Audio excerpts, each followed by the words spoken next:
Selamat datang di channel Pemuja Malam. Jangan lupa like, share, and subscribe ya. Terima kasih.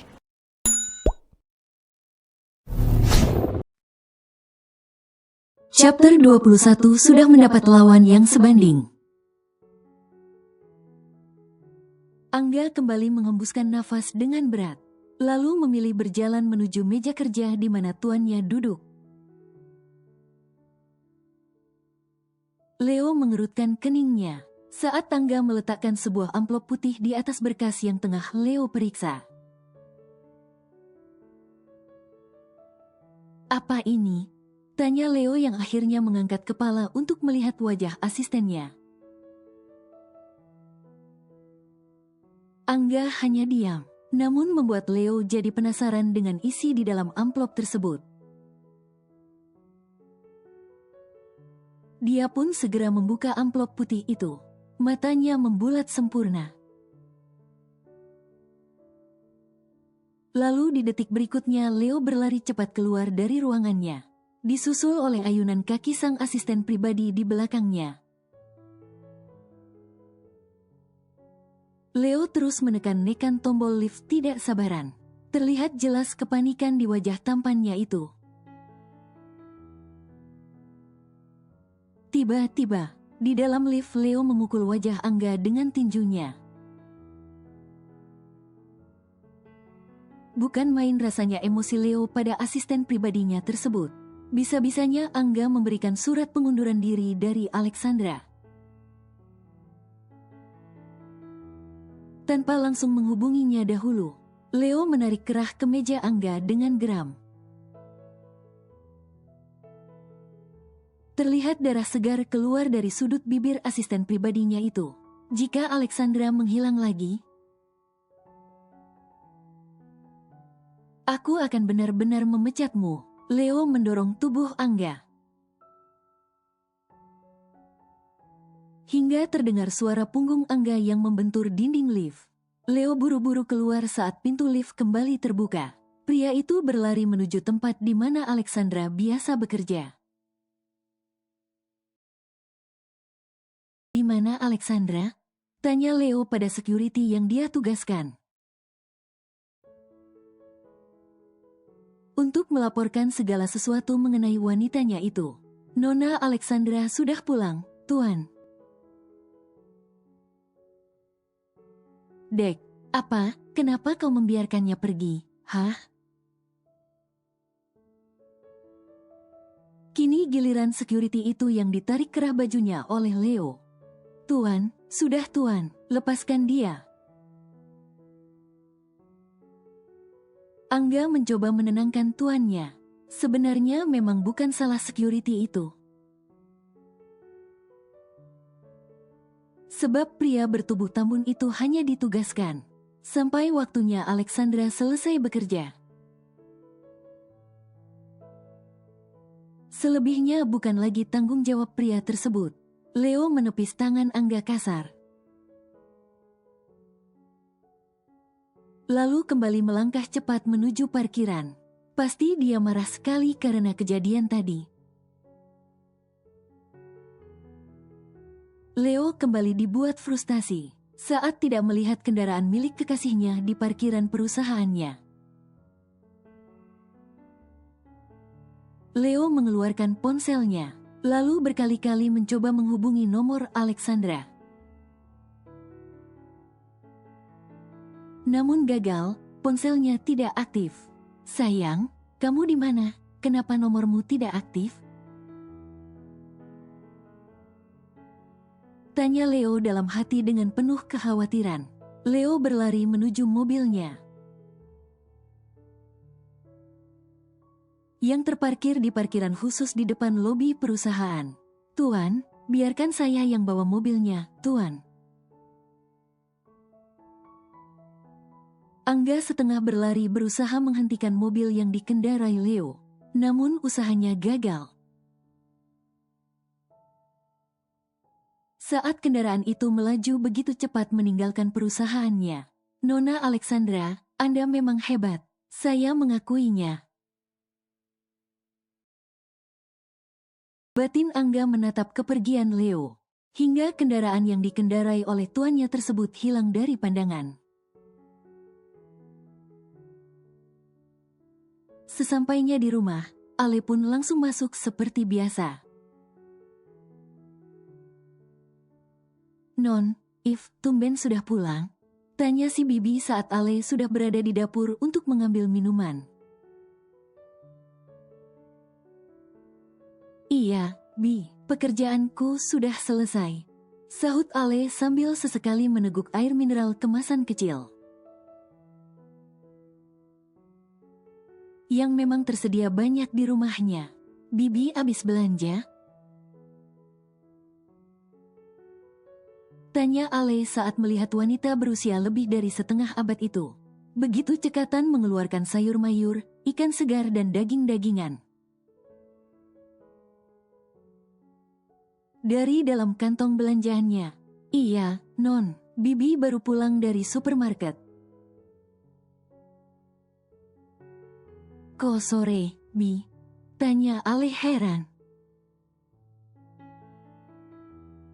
Biasanya si Bibi jika belanja ke supermarket pasti pagi, mengingat sayur mayur di supermarket masih sangat fresh.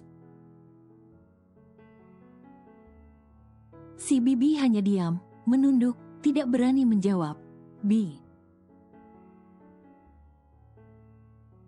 Ale memegang bahu wanita itu, menuntut penjelasan. "Itu Non." Tadi Nyonya meminta Bibi membersihkan kamarnya dan kamar Nonfanya. "Loh, kenapa Bibi mau?" "Kan aku sudah bilang, tugas Bibi di sini hanya memasak. Tidak lebih dari itu." Ale jadi emosi mendengar si Bibi disuruh-suruh tanpa izinnya. Maaf, Non." Si Bibi terus menunduk sambil menceritakan kejadian tadi pagi. Si Bibi kira membersihkan dua kamar itu hanya sebatas menyapu dan mengepel saja. Makanya Bi Rahmi tidak keberatan, toh Nyonya Sofi pun masih majikannya juga. Apa salahnya membantu barang sedikit, begitu pikir si Bibi. Namun saat masuk ke dalam kamar Nyonya Sofi, betapa terkejutnya saat melihat ruangan itu sudah tidak jelas rupa bentukannya. Seperti sengaja dibuat sangat berantakan. Semua benda tergeletak di lantai, baju-baju bertebaran di atas kasur.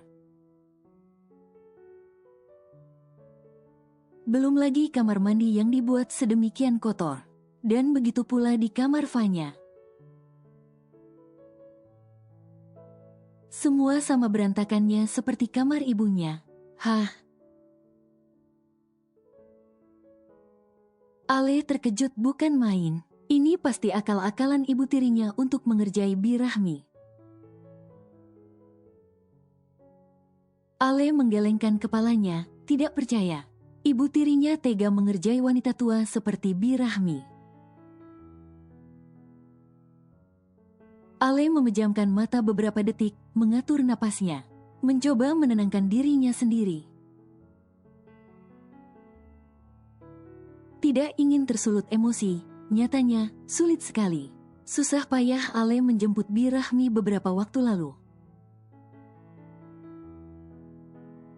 Kini si Bibi malah diperlakukan tidak manusiawi. Sekarang di mana manusia-manusia sampah itu? Tanya Ale dengan raut penuh kemarahan.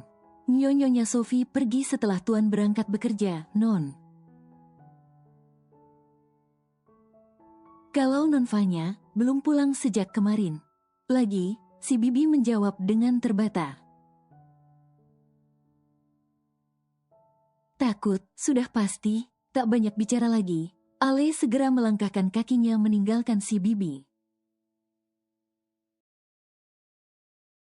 Setelah tiba di kamar, Ale langsung menuju ke tempat favoritnya, balkon.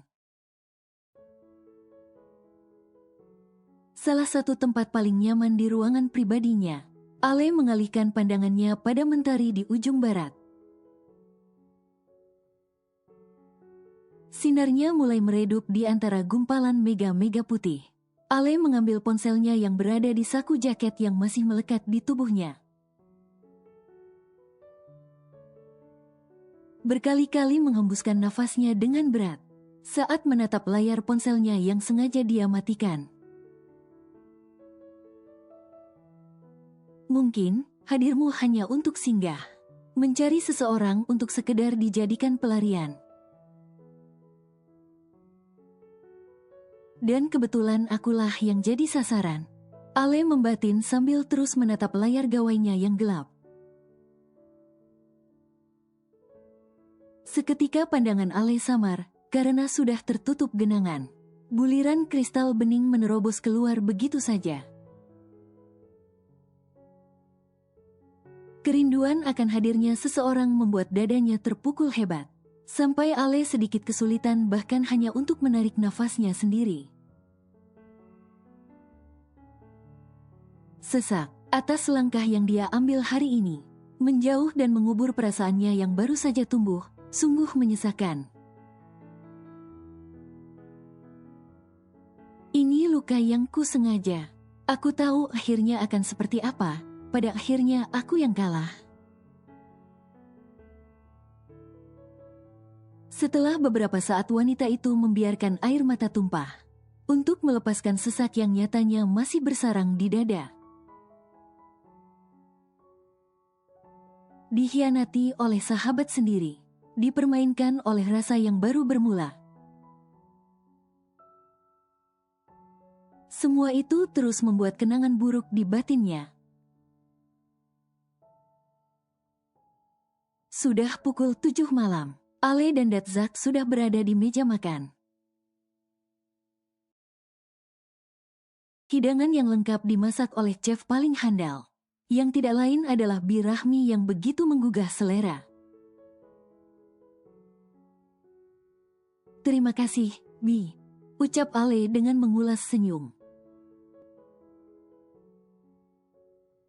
Saat Birahmi menuangkan air putih pada gelas Ale dan dedinya. Bip, bip. Tiba-tiba suara alarm mobil terdengar sampai ke ruang makan.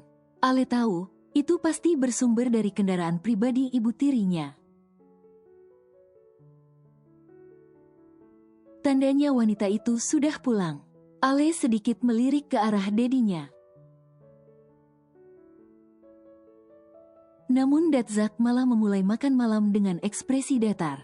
Ya, Ale pun tak mau ambil pusing.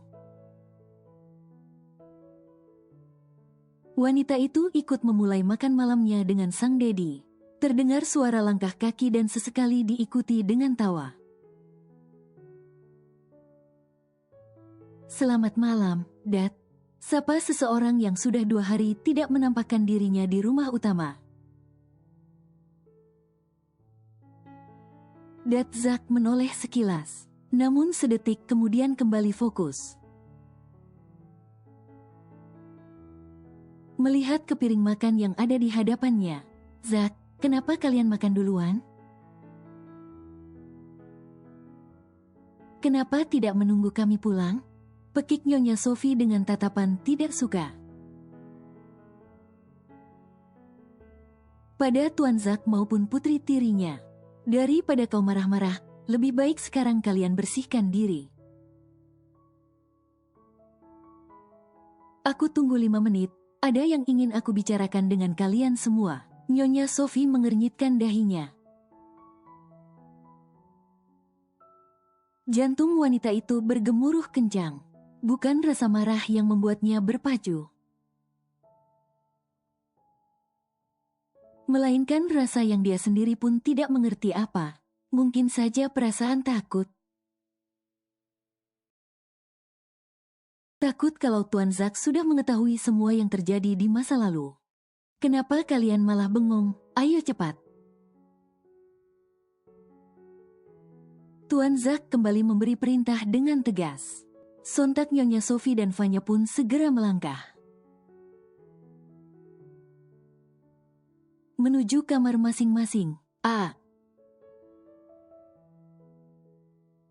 Tiba-tiba terdengar suara teriakan kedua wanita beda generasi itu bersamaan. Ale menyunggingkan senyumnya, puas. Seolah tidak ada yang terjadi. Ale kembali melanjutkan makannya dengan nikmat. Rahmi, di mana kau? Seperti orang kesetanan Nyonya Sophie keluar dari kamar. Berteriak-teriak memanggil nama Bi Rahmi. Sophie. Sentak Tuan Zack. Tidak bisakah kau pelankan suaramu itu? Hah? Tuan Zack menatap tajam wanita yang masih berstatus istrinya tersebut. Kau tahu, Zack, kamarku berantakan sekali. Aku bahkan tidak bisa masuk, karena semua barang-barangku berserakan di lantai. Iya, Nyonya. Bi Rahmi datang dari dapur dengan wajah ketakutan. Dari kejauhan Ale melihat seperti ada trauma di wajah wanita tua itu. Entah apa saja yang dilakukan oleh wanita iblis itu di masa lalu. Kenapa kamarku belum kau rapihkan? Hah? Kenapa semua alat make upku hancur semua? Kau pasti sengaja, kan? Kau ini memang tidak becus bekerja. Sudah benar aku memecatmu waktu itu. Nyonya Sophie terus nyerocos. Tanpa memberikan Bi Rahmi kesempatan bicara. Hiks. Belum selesai drama Nyonya Sophie. Kini putrinya Vanya berlari menuruni anak tangga.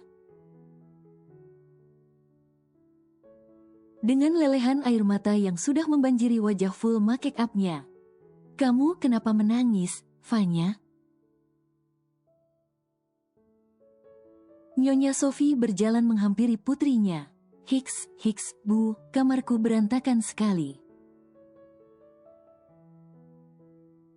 Hiks, semua skincare-ku pecah tak bersisa, Bu, Hua. Tangis Vanya semakin hebat.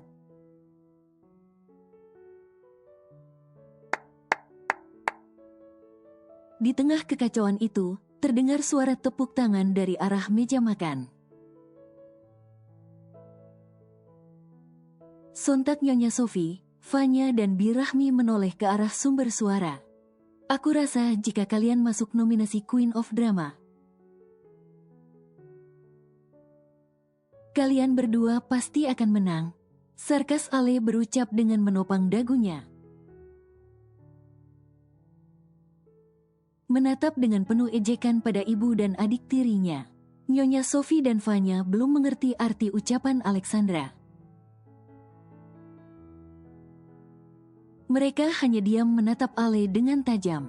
Bi, kembali saja ke belakang. Ale memberi perintah pada si Bibi, dan Bi Rahmi pun segera kembali masuk ke dapur. Tunggu, lalu siapa yang akan merapikan kembali kamarku, Bu? Vanya kembali membuka suara dengan sesenggukan. Bagaimana Vanya tidak sesedih itu? Skincare berbagai merek yang dimilikinya sudah hancur tanpa sisa. Bahkan sepaket alat make up yang diberikan kekasihnya yang seorang fotografer itu pun sudah tak berbentuk lagi. Padahal pria itu memberikan hadiah tersebut sebagai tanda anniversary hubungan mereka yang sudah berjalan 1 tahun. Tentu saja ibumu, karena dialah yang membuat kamarmu berantakan seperti itu. Sahut Ale yang kembali memasukkan suap demi suap makanan ke mulut mungilnya. Sementara Tuan Zack hanya diam. Bukan tidak ingin terlibat dengan kehebohan yang terjadi. Namun Tuan Zack merasa Nyonya Sophie sudah mendapat lawan yang sebanding. Dulu wanita itu selalu berbuat sesuka hati di rumah miliknya. Dan Tuan Zack selalu membiarkan, karena tidak ingin banyak berurusan dengan istrinya itu. Tapi sekarang jangan harap semua itu bisa terulang lagi, sebab duplikat mendiang sang istri ada bersamanya. Bu, apa benar ucapannya? Kenapa ibu setega itu padaku, Bu? Fanya menggoyang-goyangkan tubuh ibunya cukup kuat, dengan tangisannya yang kembali pecah. Itu, ibu. Nyonya Sophie tergagap. Membuat Fanya semakin percaya bahwa ibunya lah yang telah berbuat hal konyol tersebut. Fanya menatap Nyonya Sophie dengan sinis. Kenapa kamu menatap ibu seperti itu, hah? Nyonya Sophie membentak Fanya. Ya, memang benar ibu yang sudah membuat kamarmu berantakan. Tapi ini tidak menyentuh meja riasmu sama sekali. Ale menahan tawanya melihat ibu dan anak itu berdebat seru. Ah, seru juga melihat kalian bertengkar seperti ini. Ale kembali membuka suara. Membuat Nyonya Sophie langsung memberikan tatapan tajam. Saat tersadar bahwa Ale lah satu-satunya orang yang mampu berbuat seperti itu. Kau. Nyonya Sophie berjalan cepat menghampiri Alexandra, dengan kilatan kemarahan di wajahnya. Cukup. Tidak tahan juga, akhirnya Tuan Zack mengambil sikap. Pria tua itu menggebrak meja makan. Dan setengah memekik menghentikan Nyonya Sophie, yang semakin kalap mendekati putrinya. Takut wanita itu nekat dan menyakiti Alexandra. Aku sudah memberikan kalian waktu untuk membersihkan diri dan berganti baju. Tapi kalian menyia-nyiakan waktu yang sudah aku berikan. Sekarang sebaiknya kalian cepat duduk. Aku akan mengumumkan sesuatu yang penting. Mulai malam ini, aku sudah bukan lagi pemimpin utama di perusahaan Lincoln.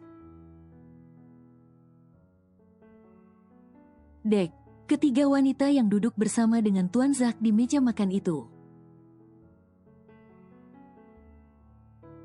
terkejut bukan main, tidak terkecuali Alexandra. Apa maksudmu, Zack? Lalu siapa yang akan menggantikanmu di perusahaan? Tentu saja putriku yang akan menggantikan posisi itu. Sahut Tuan Zack dengan penuh keyakinan. Ada senyum merekah dari mimik wajah Nyonya Sophie. Dia yakin, Fanya putrinya lah yang akan menduduki posisi itu. Bagaimanapun. Selama ini Alexandra tidak pernah menunjukkan kemampuan di bidang bisnis. Berbeda dengan Fanya, meskipun seorang model. Fanya juga bergelut di bidang bisnis kecantikan. Dia bekerja sama dengan brand lokal. Menjual berbagai macam produk di seluruh akun sosial medianya. Bukan begitu, sayang? Tuan Zack menoleh ke arah Evelyn yang duduk di sisi kanannya. Dek. Wajah Nyonya Sophie yang semula sumringah mendadak tercengang lalu diikuti oleh raut kemurungan. Kedua bola matanya yang membulat seperti hendak keluar dari pelupuknya. Dat. Cekik Fanya tak terima. Zack, kau jangan pilih kasih. Putrimu yang lain juga berhak menduduki posisi itu. Bentak Nyonya Sophie tak terima. Benar, Dad, lalu bagaimana denganku? Tanya Fanya tak kalah terkejutnya. Tuan Zack mengalihkan pandangan pada putri keduanya, lantas mengulas senyuman penuh arti. Selesaikan saja S1-mu dulu. Dad sudah memberikanmu waktu. Tapi sampai hari ini kau masih menganggap remeh masalah pendidikan dan lebih memilih menjadi seorang model. Tapi Dad, volume suara Fanya yang semula full seketika itu juga langsung turun drastis saat mendengar apa yang baru saja dikatakan Tuan Zack. Yang tak sesuai dengan apa yang diharapkannya. Menjadi seorang model memang mimpinya. Sejak masih duduk di bangku menengah, namun menjadi pewaris keluarga Lincoln juga tidak buruk. Karena memang itulah keinginan ibunya selama ini, menjadikan Fanya pewaris satu-satunya di keluarga Lincoln. Fanya mengalihkan netranya pada sang ibu, meminta pembelaan lagi tentunya. Namun yang terjadi, ibunya malah menatap Fanya dengan tajam. Fanya sangat tahu apa arti tatapan itu. Berkali-kali Nyonya Sophie meminta Fanya untuk melanjutkan kuliah. Namun Fanya yang terobsesi dengan dunia modeling membuatnya meremehkan pendidikan. Ditambah jam terbang Fanya kian hari kian padat. Mana ada waktu jika ditambah harus belajar lagi untuk menyelesaikan pendidikan S1-nya. Jadi kapan kamu bisa mulai bekerja, sayang? Meninggalkan ibu dan anak yang masih saling pandang. Seolah berbicara lewat tatapan mata mereka, Tuan Zack kembali bicara pada Alexandra. Besok, Dad, bukankah lebih cepat lebih baik? Ale tersenyum miring. Seraya menatap Nyonya Sophie dengan tatapan mengejek bahkan merendahkan. Ya, wanita baya itu pantas mendapatkannya. Baiklah, besok kita berangkat sama-sama ke kantor. Setelah kalimat terakhir yang Tuan Zack ucapkan, kini semuanya hening, tidak lagi ada obrolan di meja itu. Setelah makan malam, Ale kembali ke kamarnya, berjalan menuju balkon, dengan dalih ingin menyapa udara malam. Sambil melihat bulan dan bintang-bintang yang sebenarnya sudah jarang dia sapa. Di dinginnya udara malam, Ale mengulas senyumnya, merasakan rasa-rasa yang terlanjur melekat. Ale menghembuskan nafas kasar. Aku sangat lelah hari ini. Bisakah kau menemuiku sekarang? Tanya Ale tanpa menurunkan pandangannya dari gelapnya langit malam itu. Mengharapkan sesuatu yang tidak mungkin terwujud. Oh ayolah, bagaimana harapan Ale bisa terkabul? Sampai detik ini saja pria itu tidak tahu siapa Alexandra sebenarnya. Tapi sekali lagi, apa salahnya berharap? Anggap saja itu doa yang coba Ale langitkan. Semoga didengar oleh Sang Maha Pendengar. Tiba-tiba,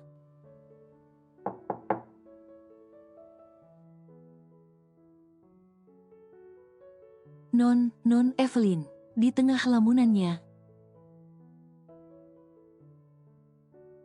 kamar terdengar diketuk dari luar, lalu diikuti dengan suara yang sangat familiar. Ale beranjak dari tempatnya berdiri, berjalan masuk menuju pintu. "Ada apa, Bi?" tanya Ale saat pintu kamarnya sudah terbuka. "Itu Non M, di luar ada orang yang nyariin Non Evelyn." Ale menautkan alisnya. "Bibi tidak salah?" tanya Ale tidak percaya. "Ya, tentu saja. Siapa yang mencarinya malam-malam begini? Apalagi di kota ini Ale tidak memiliki teman kecuali Davis. Itu pun hanya sebatas teman kantor." "Benar, Non. Tadi bule tampan itu bilang nyari Non Alexandra. Kan Alexandra nama depan Non Evelyn?" seloroh si Bibi tanpa jeda. "Laki-laki?" Beo Ale memastikan ucapan si Bibi, bahwa yang mencarinya adalah seorang pria. Bi Rahmi mengangguk cepat. Ale bergegas turun ke lantai 1.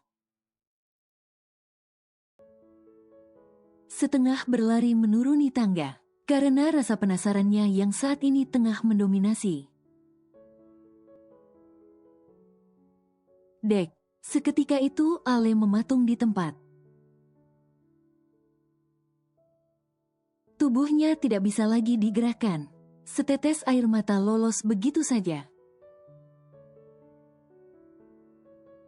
Di saat kita merindukan seseorang dan tidak bisa mengungkapkannya, disitulah air mata berperan untuk menjelaskan semuanya.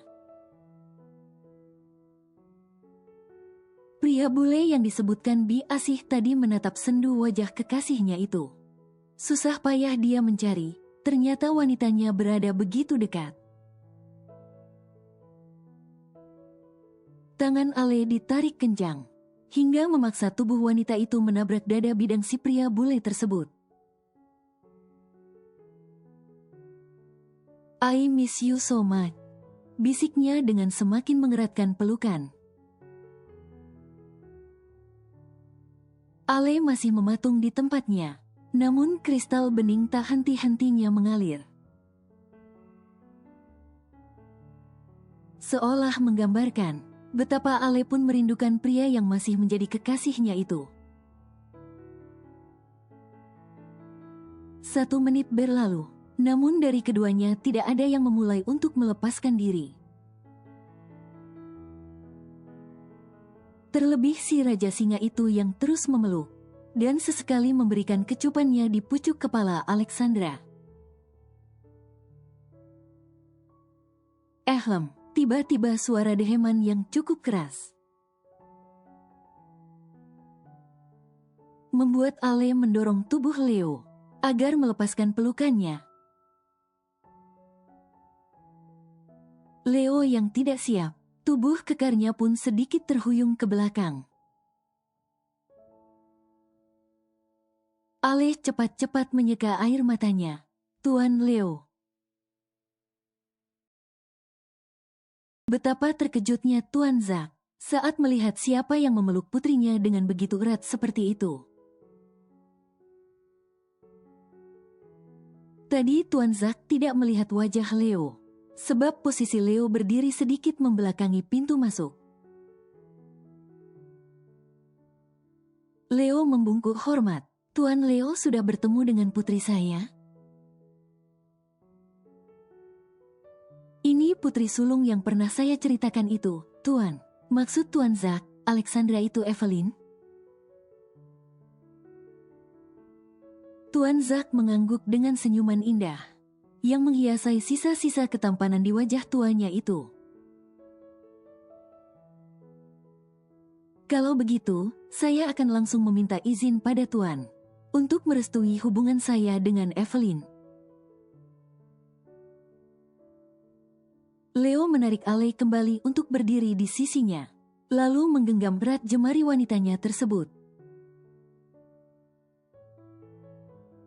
Silahkan masuk dulu, Tuan.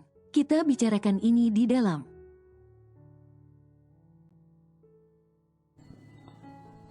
Bersambung.